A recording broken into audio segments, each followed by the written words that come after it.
The official cash rate is now 4.75%, the highest it's been since about 2009.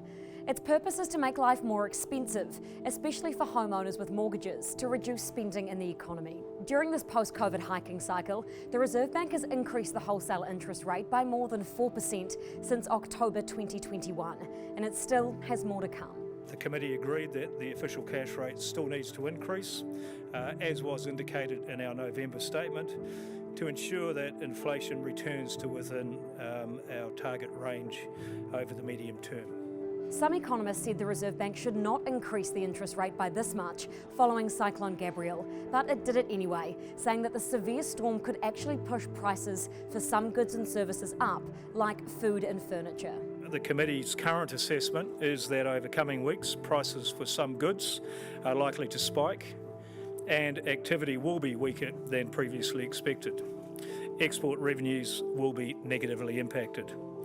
Monetary policy, of course, is set with a medium-term focus, and the committee will look through these short-term output variations and direct price effects. It's not just New Zealand. Central banks around the world have been aggressively hiking interest rates. The United States has around the same interest costs as we do, while in Australia it's a bit cheaper.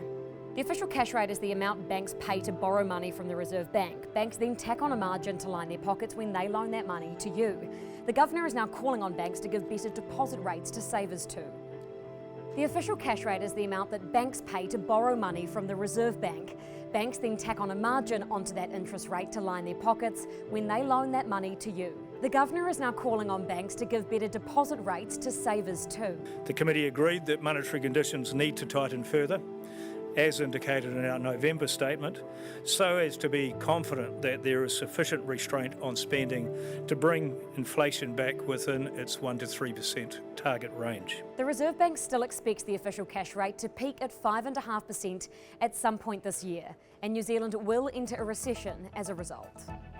Thanks for checking out our YouTube channel to stay up to date with all the latest news from the New Zealand Herald.